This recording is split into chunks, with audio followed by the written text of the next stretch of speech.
Welcome back. President Muhammadu Buhari has assented 16 constitutional alteration bills into law. The Deputy Speaker of the House of Representatives and Chairman of the House Committee on 1999 Constitution Review, Honorable Idris Wase, disclosed this in a statement on Friday. Well, the Deputy Speaker of House of Representatives and Chairman of House of Committee on 1999 Constitution Review, Wase, says this bill will devolve more power to states of the Federation. The Bill on Financial Independence of State Houses of Assembly and State Judiciary was one of the bills signed into law by the President.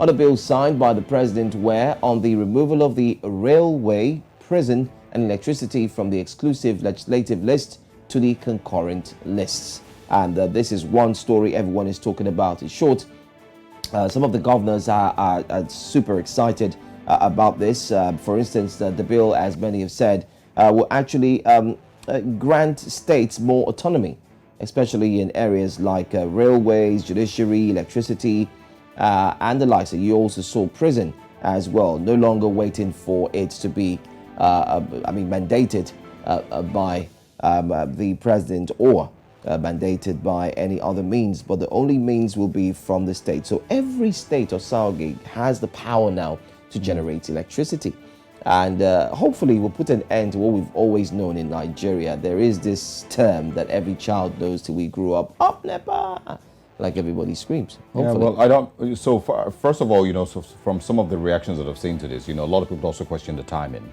President Muhammadu Buhari has been in office for 8 years. He has had enough time to put these things into action, or at least sign these bills. He's just barely 2 months or more or less away from leaving office. And that's when we're seeing these things being signed. So people question the timing, but at the same time, so we've run a system for so long that has made state governors extremely lazy. So I don't know that this will immediately get them to, be on their feet and be on, and be able to become more creative as to ways to create electricity or generate income for their states.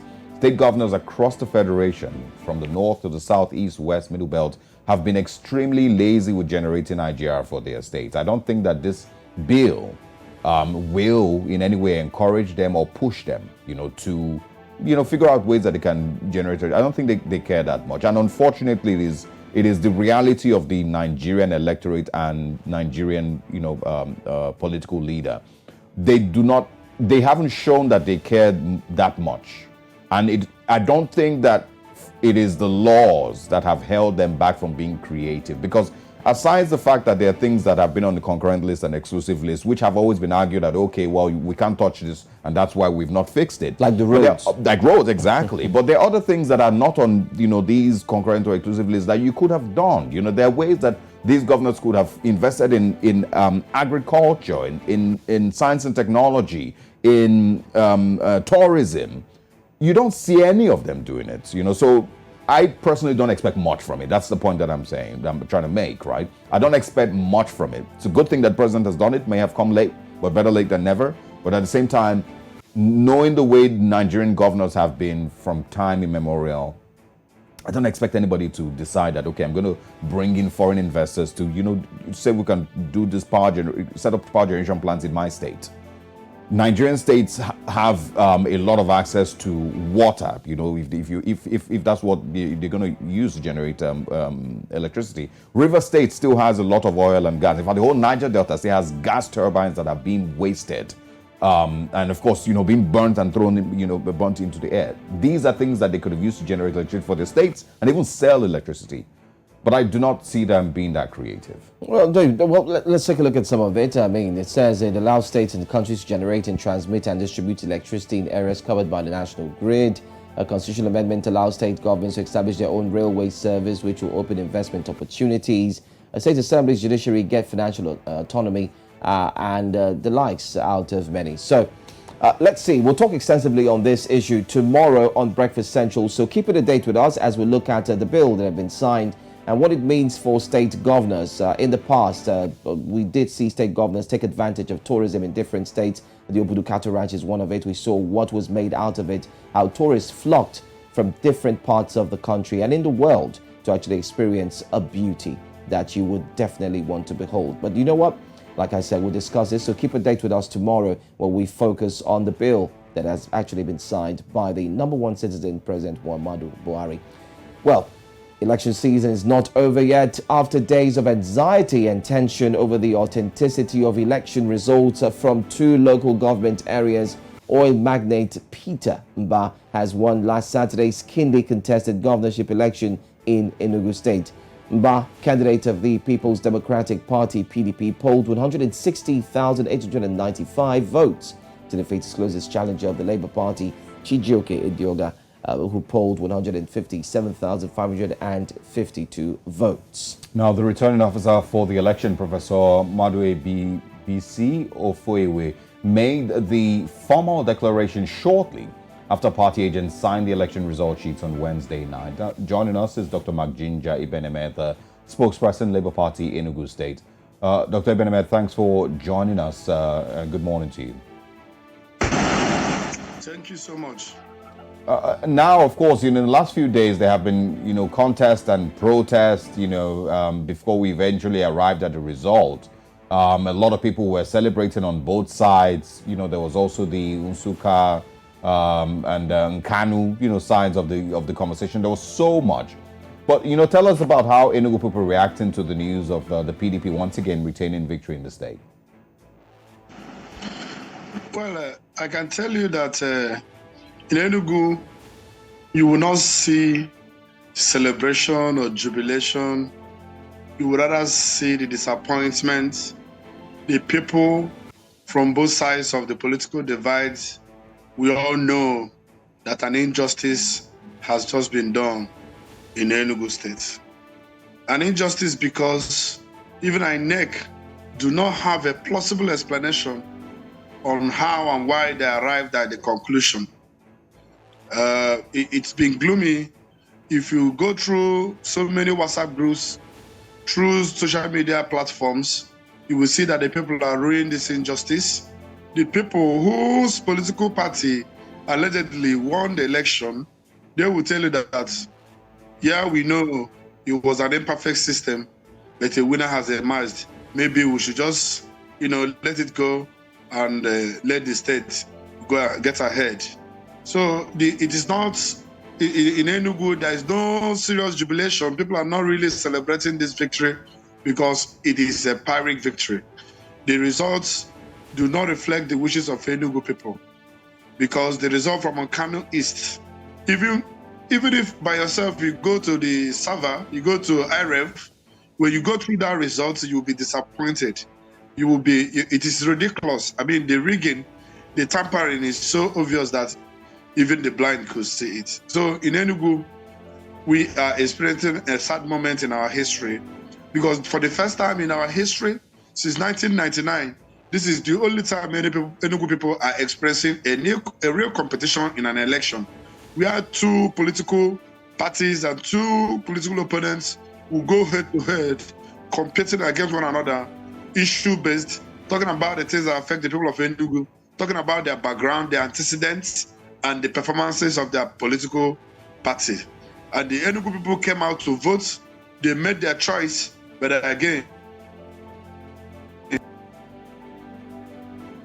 Are you there? Hello? Hello, can you hear us? I think we've lost connection with our guest.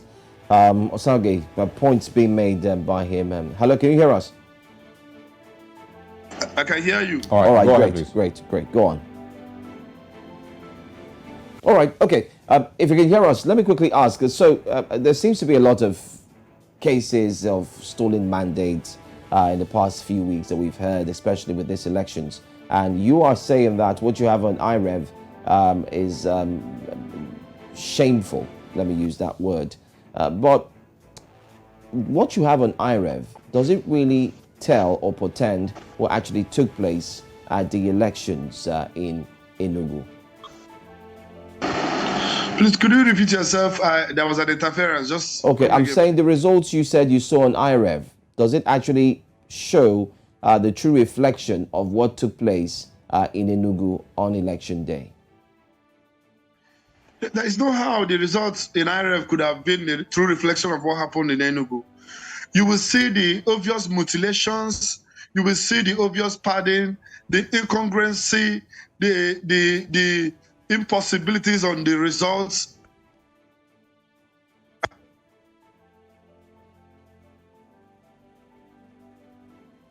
I think we have a challenge. Dr. Ebeneme, we of course have a challenge with your connection. Enugu, you will see the mutilations where 1 is converted to 9 to achieve 900. You will see where words, numbers written in words are mutilated to reflect something totally different. I mean, the rigging was even an afterthought. It was not planned, because if it was planned, it would be neat. Yeah. Well, I want to also talk about your candidate, Chijioke Edoga. It's a total sham. It is graceful that INEC could go ahead to accept such results, and we are sad for it. Yeah, and maybe, of course, your candidate will decide to go to court or to challenge the result of the elections eventually. But I want to talk about your candidate himself. From comments that I've also read and I've seen, there's people who argue that he also wasn't very popular. Of course, his background politically also wasn't the best, for Labour Party in Enugu State. So what would your response be to those people who have said that, yes, they're fans of Labour Party, but Chijioke Edoga was not necessarily the most popular face that could have taken that the place of governor in Enugu State for them, and maybe that's one of the reasons they didn't, or Labour Party didn't get an outright victory compared to other southeastern states like Abia. Well, the results would say differently. Chijioke Edoga led a political party that has won 14 out of 24 House of Assemblies. We've won 7 out of 8 House of Representatives and 2 out of 3 senatorial positions. And the Labour Party pulled, even by the results that is generally acknowledged as being rigged, the Labour Party was beaten by the PDP by less than 4,000 votes. Now, Chijioke Edoga, you would expect that people who are opposing his candidature will come up with whatever they could, to demean or belittle his candidature. But the facts speak for themselves. Chijioke Edoga won the chairmanship of Enugu Isuzo in 1997 under UNCP.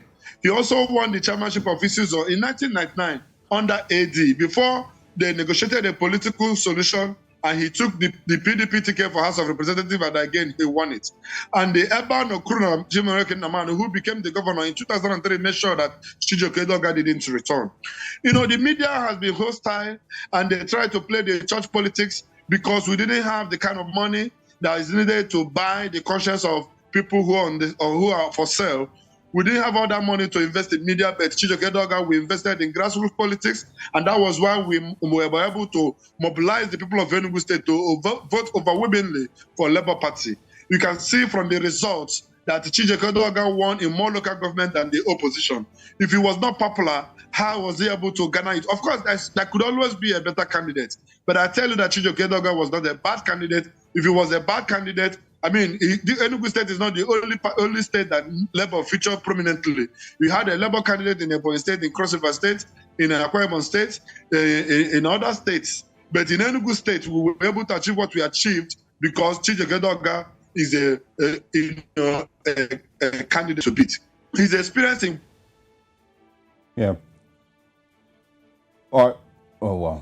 We of course continue to struggle with the connection, there. But I think the guy is being cajoled as being poor, as not being able to fund his campaign. That speaks a lot for a Nigerian politician not to be stupendously rich to the point that he could barely fund his campaigns. It tells you that this man is modest and he has been living within his means. All right, Dr. Ebeneme, is candidate to beat.